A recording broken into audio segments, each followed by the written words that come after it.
दोस्तों आज हम एक्सप्लेन करने वाले हैं हालिमाई मूवी वृषभा को, जिसमें मोहनलाल लीड रोल में हैं। इसलिए आप वीडियो को लाइक कर दीजिए। हम चलिए कहानी शुरू करते हैं। तो मूवी की शुरुआत में हमें बताया जाता है कि 18वीं शताब्दी में एक ऐसा साम्राज्य था जहां ना तो कोई बीमार पड़ता था और ना ही वहां कभी अकाल आया, बल्कि उस राज्य के सारे लोग खुशी से रहते थे। और इसका कारण है एक शिवलिंग जिसकी आराधना वहां के राजा किया करते थे और उन्हीं के ऊपर उस शिवलिंग की रक्षा करने की जिम्मेदारी भी थी। अब ये शिवलिंग तो विश्व विख्यात था, इसलिए एक भूपति नाम का आदमी इसे पाना चाहता था। इसलिए वो अपनी सेना के साथ मिलकर प्लान बनाता है कि वैसे तो शिवलिंग को हासिल करना बहुत मुश्किल है, पर कल कुंभ का आखिरी दिन है और उस दिन शिवलिंग के पूरे राज्य को दर्शन कराए जाएंगे। तभी हम वो शिवलिंग चुरा लेंगे। जिसके बाद अगले दिन जब शिवलिंग को राज्य में लाया जाता है, तभी भूपति और उसकी सेना वहां हमला कर देती है। और भूपति जैसे ही शिवलिंग लेने आता है, तभी वहाँ इस राज्य की महारानी त्रिलोचना आकर उन लोगों को मारने लगती है। फिर वहाँ सही समय पर महाराजा विजेंद्र आते हैं, जो इस पूरी सेना को ही खत्म कर देते हैं। ये देख वो भूपति वहाँ से भागने लगता है, तो विजेंद्र भी उसे खत्म करने के लिए उसके पीछे आते हैं। फिर जैसे ही राजा विजेंद्र उस पर लगातार बाण चलाते हैं, तो एक बाण से तो उस भूपति की मौत हो जाती है,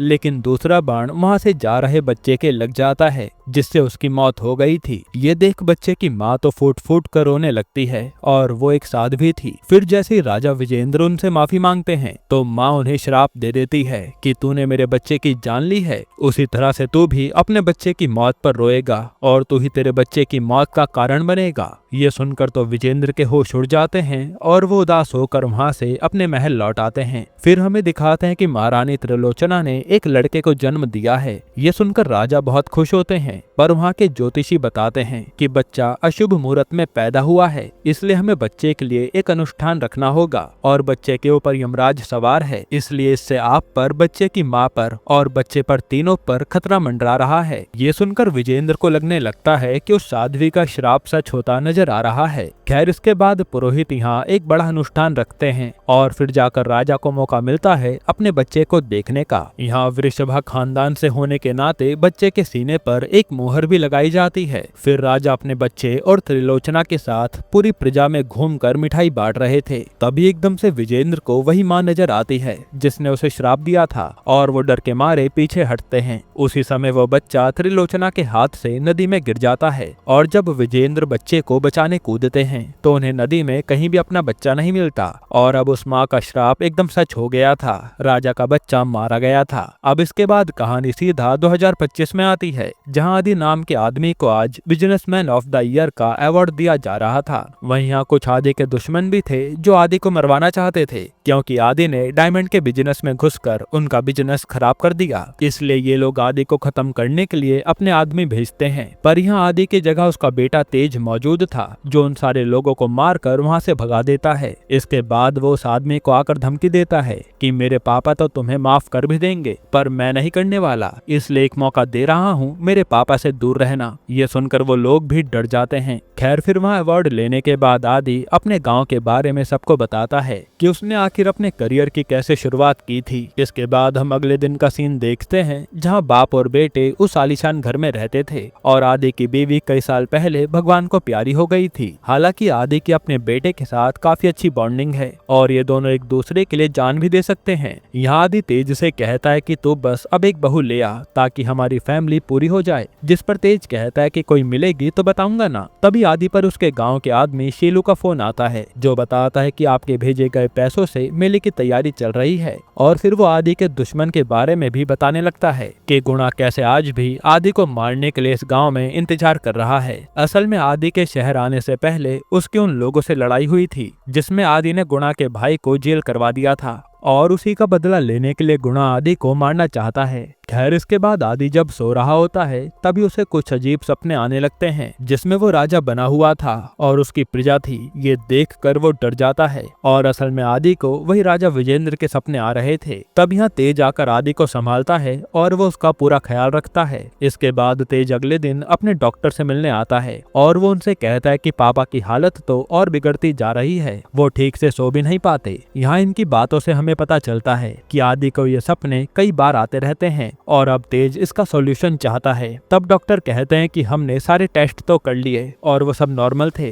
पर आदि की बीमारी का कुछ भी पता नहीं चल रहा कि ये कौन सी साइकोलॉजिकल डिसऑर्डर है। तभी वहाँ दामिनी नाम की एक साइकेट्रिस्ट स्टूडेंट आती है जो पीएचडी कर रही थी। तो डॉक्टर तेज की मुलाकात दामिनी से करवाता है। यहाँ डॉक्टर तेज के पापा का केस दामिनी से बताता है। तो दामिनी कहती है कि मैं अजय नाम के एक बहुत बड़े डॉक्टर को जानती हूँ, हमें उनसे इस बारे में राय लेनी चाहिए। जिसके बाद तेज और दामिनी अजय के पास पहुँच जाते हैं और तेज अजय को सब बात बताता है कि आदि को हमेशा राजा महाराजा के सपने आते हैं और ऐसा लगता है कि जैसे वो अलग ही दुनिया में हो। तब अजय कहता है कि अगर आपके पापा की रिपोर्ट नॉर्मल है और जैसा आप बता रहे हो तो ऐसा हो सकता है कि ये केस पिछले जन्म का हो। इसलिए मैं एक बाबा को जानता हूँ जो ऐसी बातें बता सकते हैं जिसका जवाब साइंस के पास भी नहीं है, और उन बाबा का नाम वाराह रुद्र है। फिर यहाँ से तेज और दामिनी उन्हीं बाबा के पास आते हैं जो शमशान में ध्यान कर रहे थे और तेज उन्हें ये सारी बात बताता है कि मेरे पापा को अजीबोगरीब सपने आते हैं और डॉक्टर भी कुछ कर नहीं पा रहे। तब यहाँ बाबा भी तेज से कहते हैं कि ये सब पुनर्जन्म की बातें हैं, क्योंकि कुछ बातें पुनर्जन्म में अधूरी रह जाएं तो वो यादें इंसान का पीछा नहीं छोड़ती। ये सुनकर तेज और दामिनी वहाँ से चले आते हैं और ये दोनों हैरान थे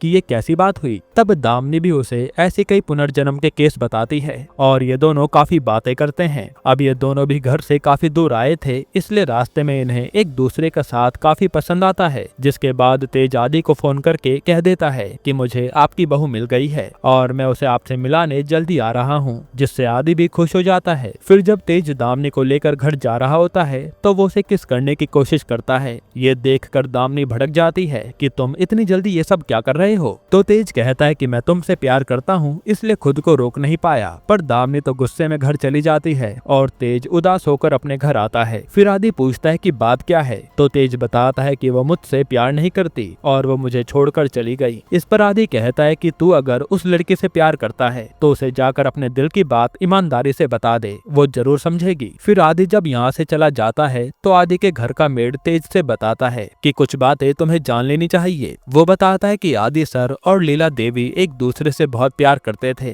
पर तुम्हारी माँ को आदि सर पसंद थे और उन्होंने तुम्हारे पापा के लिए जहर खा लिया था। अब ऐसे में लीला देवी ने अपने प्यार की कुर्बानी दे दी ताकि आदि सर तुम्हारी माँ के साथ शादी कर लें। जिसके बाद लीला देवी और आदि सर तो अलग हो गए और लीला देवी तुम्हारे पापा के गांव में ही रहती हैं। फिर वो कहता है कि इसलिए तुम्हारे पापा चाहते हैं कि तुम्हें तुम्हारा प्यार मिल जाए। ये सब सुनकर तो तेज अगले ही दिन दामिनी के पास आता है और अपनी गलती की माफी मांग कर अपने दिल की बात बता देता है। तो दामिनी भी कहती है कि मैंने गुस्से में कुछ ज्यादा ही बोल दिया था, उसके लिए सॉरी। और यहाँ से इन दोनों की लव स्टोरी शुरू हो गई थी। फिर तेज दामिनी से कहता है कि हम पापा के गाँव चलते हैं, वहाँ पापा की लवर लीला देवी रहती है, क्या पता उन्हें पापा के सपनों के बारे में पता हो। ये सुनकर दोनों आदि के गांव निकल लेते हैं। फिर वहां जब तेज गांव के मंदिर पर आता है तो भगवान शिव की मूर्ति देखकर वो बेहोश हो जाता है। तब उसे शेलू उसके मामा के घर लाता है। फिर जब तेज को होश आता है तो उसके मामा कहने लगते हैं कि तू यहाँ क्यों आया है, आदि के दुश्मन यहाँ कभी भी आते होंगे। और होता भी ऐसा ही है। वहाँ आदि का दुश्मन गुणा पूरी गैंग लेकर तेज को मारने आया था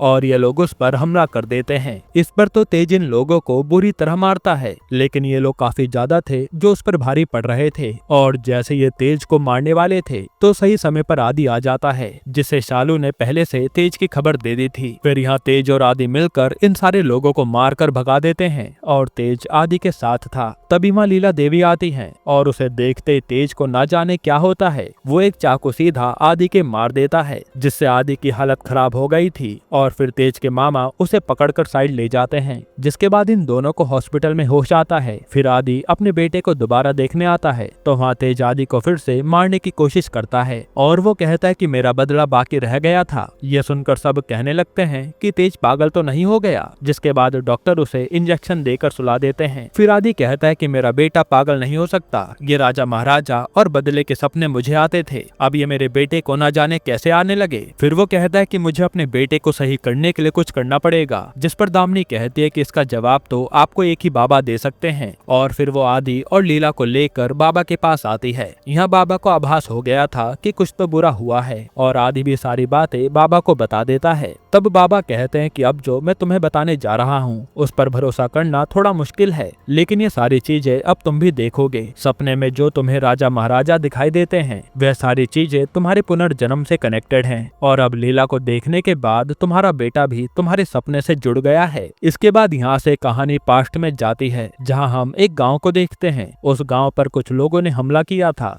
पर सही समय पर हगरीव नाम का लड़का आकर उन सबको बचा लेता है और उन दुश्मनों को मारकर भगा देता है। इसके बाद पता चलता है कि इस गांव में महामारी के कारण काफी लोगों की मौत हो चुकी है और आधे से ज्यादा लोग बीमार पड़े हैं, जिसके चलते आए दिन इस गांव पर हमला होता रहता है ताकि वो लोग ये गांव हड़प सकें। यहाँ इस गांव का मुखिया भी इस बीमारी से परेशान था और इस मुखिया को हमने पहले राजा विजेंद्र की सेना में देखा था, जो कि हगरीव के पिता हैं। खैर, यहाँ एक बंजारा आता है जो बताता है कि मैं कई विदेशों की यात्रा कर चुका हूँ, पर यहाँ एक राज्य ऐसा है जिसमें आज तक कभी महामारी नहीं आई और कहा जाता है कि वहाँ एक शिवलिंग है जिसके आशीर्वाद से वो राज्य खुशहाल रहता है। अगर वो शिवलिंग इस गांव में आ जाए तो यहाँ की महामारी खत्म हो सकती है। पर इस शिवलिंग का नाम सुनकर तो मुखिया साफ मना कर देता है कि हम में से वहाँ कोई नहीं जाएगा और हम उसे ला नहीं सकते, इसलिए जो होगा वो भोलेनाथ जाने। खैर, इसके बाद ये बात हगरीव के दिमाग में चल रही थी कि मैं अपने गाँव को कैसे बचाऊं, इसलिए वह उस बंजारे से बात करके उस शिवलिंग वाले राज्य की तरफ निकल पड़ता है। फिर राज्य में आने के बाद हगरीव अकेला ही शिवलिंग लेने चल देता है। इसके बाद यहाँ विजेंद्र पर उसका सेनापति आकर बताता है कि एक लड़का हमारा शिवलिंग चुराने की कोशिश कर रहा था,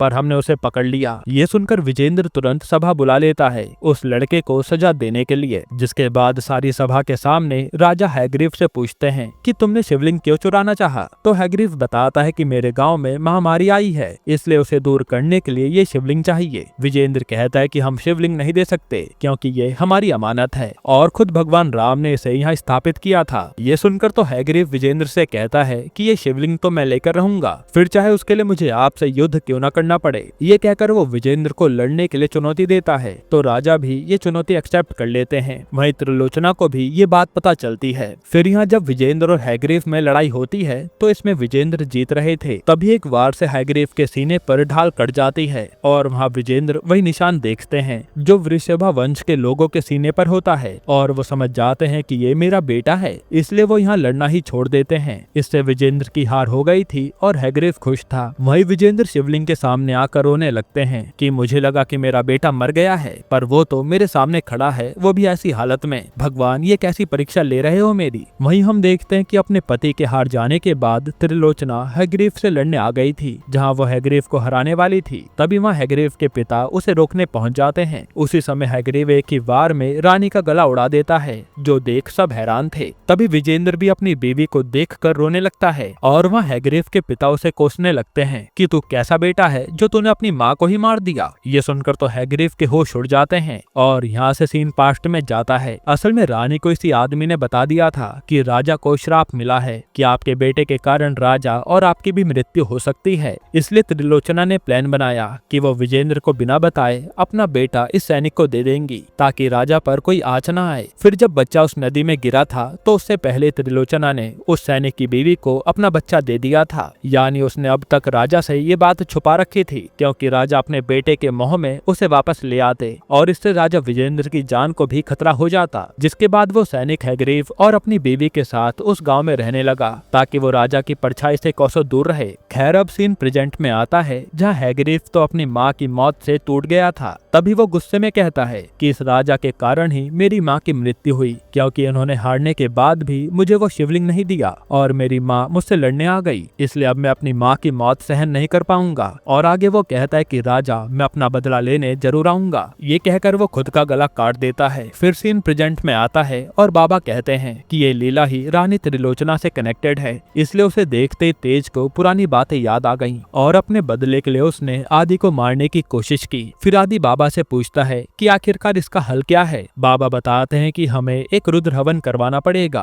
और यह हवन काफी लंबा चलेगा, जिसमें तुम्हारी जान को भी खतरा हो सकता है। पर आदि कहता है कि मैं अपने बेटे के लिए कुछ भी करने को तैयार हूँ। इसके बाद अगले दिन यह हवन शुरू हो जाता है और फिर लीला को देखते तेज फिर से आदि को मारना चाह रहा था, पर आदि किसी तरह बचने में लगा था और हवन जब तक खत्म नहीं हो जाता आदि को ऐसे ही तेज को संभालना होगा। फिर आदि भगवान शिव के सामने गिड़गिड़ाने लगता है कि आप चाहो तो मुझे मार दो, पर मेरे बेटे को ठीक कर दो। मैं अपनी सारी गलती की माफी मांगता हूँ और उस समय भी वो बच्चा मेरे हाथों गलती से मरा था। जिसके बाद यहाँ तेज जैसे ही आदि को मारने आता है, तभी वहाँ भोलेनाथ का त्रिशूल गिरता है और अब भगवान शिव ने तेज को श्राप से मुक्त कर दिया था, जिससे तेज एकदम ठीक हो जाता है और उसे याद भी नहीं था कि वो क्या कर रहा है। फिर जब ये लोग जाने लगते हैं तभी वहाँ वो गुणा और उसका बड़ा भाई तेज और आदि को मारने आ जाते हैं। लेकिन यहाँ तेज और आदि तो कुछ ही मिनटों में पूरी गैंग का सफाया कर देते हैं और ये लोग खुशी खुशी घर चले आते हैं, जहाँ आदि और तेज के साथ सब ठीक हो गया था।